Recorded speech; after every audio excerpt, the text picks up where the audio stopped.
Hai, apa kabar semua? Kita berjumpa lagi di Awal Mula Studio. Ini mungkin merupakan kabar baik untuk dunia pariwisata, terutama pariwisata Yunani. Pasalnya, kanal yang sudah dibuat selama 2500 tahun akhirnya jadi dan bisa dilewati oleh kapal. Hal ini mungkin merupakan salah satu prestasi infrastruktur yang paling signifikan yang pernah dilihat oleh dunia. Kenapa? Karena setidaknya kanal ini sudah dibuat selama 2500 tahun lamanya. Kanal ini harus memotong tanah genting Korintus di Yunani dan menghubungkan Laut Ionia dengan Laut Aega, serta secara efektif mengubah semenanjung Peloponnes menjadi sebuah pulau. Kanal ini juga cukup ekstrim untuk dilewati oleh kapal. Namun setidaknya kanal ini mampu mempersingkat perjalanan kapal yang seharusnya menempuh perjalanan 321 km untuk mencapai ke pelabuhan jadi lebih cepat.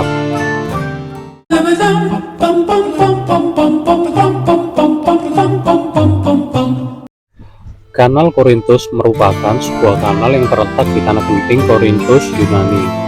Kanal ini kini menjadi tempat destinasi wisata yang cukup populer untuk para turis. Setidaknya 12.000 kapal komersial dan wisata sudah terdaftar untuk melakukan perjalanan melewati kanal Korintus ini. Selama bertahun-tahun, kanal Korintus juga menjadi tempat yang cukup favorit bagi para mencari adrenalin yang ingin mendapatkan pengalaman mendebarkan dengan bungee jumping dari platform sekitar 80 meter di atas permukaan laut. Kini, pemerintah setempat juga memiliki tujuan untuk meningkatkan infrastruktur pariwisata di sekitar area kanal Korintus. Salah satunya, mereka juga memiliki rencana untuk membuka museum dan situs digital yang memamerkan artefak yang mencerminkan sejarah kanal yang panjang dan rumit ini.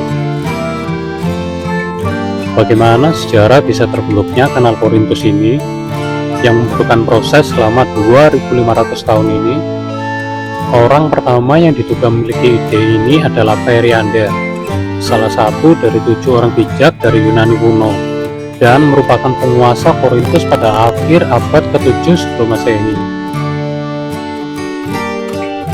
Catatan dari waktu ke waktu mengatakan rencananya ditinggalkan setelah pendeta tinggi kuil Apollo di Delphi dan juru bicara dewa Pythia mengatakan bahwa upaya semacam itu akan menimbulkan murka bagi para dewa.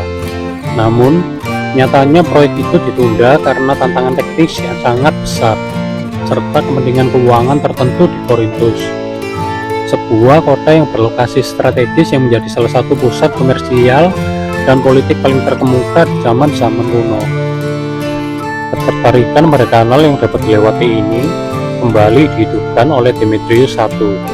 Namun sayangnya, rencana ini kembali diundur karena para insinyur keliru memberitahunya bahwa membuat aliran air akan berisiko membanjiri pulau-pulau di Teluk Saroni karena permukaannya berdiri lebih rendah daripada Teluk Korintus. Di waktu berikutnya, beberapa kaisar Romawi termasuk Julius Caesar dan Caligula juga diyakini bermain-main dengan gagasan ini. Tetapi baru pada masa pemerintah Nero, kaisar kelima Roma yang bertata pada tahun 54 Masehi, membuat pekerjaan kanal ini benar-benar dimulai. Sejarawan mengatakan kaisar sendiri memulai proyek ambisius ini pada tahun 67 Masehi dengan menggunakan pik emas. Pekerjaan penggalian berkembang secara signifikan, akan tetapi terhenti setelah Nero kembali ke Roma dan kematiannya pada tahun berikutnya. Hingga hari ini para pengunjung yang berlayar melalui kanal Korintus ini dapat mengagumi relief kuno yang diukir di batu raksasa yang didedikasikan untuk Nero.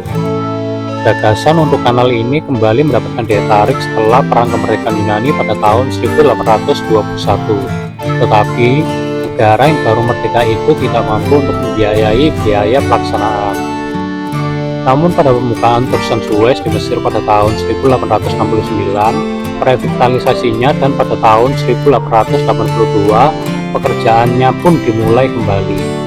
Selama 11 tahun ke depan, setidaknya 12 juta meter kubik tanah akan digali untuk membuat kanal sedalam 8 meter yang dapat melintasi tanah genting dalam garis lurus sepanjang 6.343 meter. Secara keseluruhan, sekitar 2.500 orang mengerjakan pembangunan proyek ini, menggunakan mesin-mesin canggih yang sebagian besar diimpor dari Prancis. Peresmian proyek pada tanggal 25 Juli 1893 berlangsung di tengah banyak kemegahan dan upacara, serta dihadiri para pejabat Yunani serta tembakan meriam perayaan dari kapal yang berlabuh. Kanal ini akan ditutup sebagai akibat dari erosi dan tanah longsor.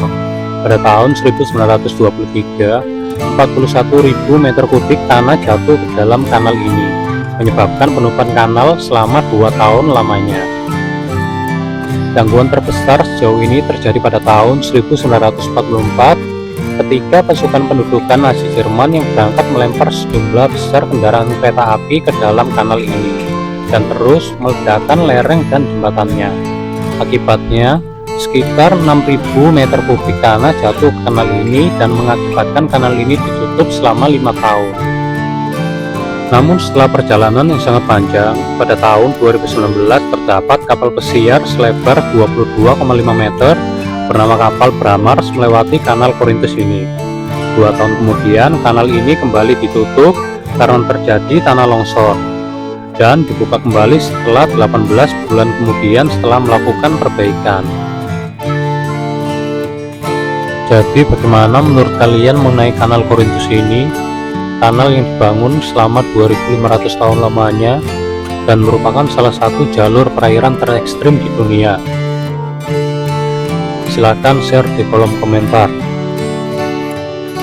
Semoga informasi ini dapat menambah wawasan kita semua. Terima kasih.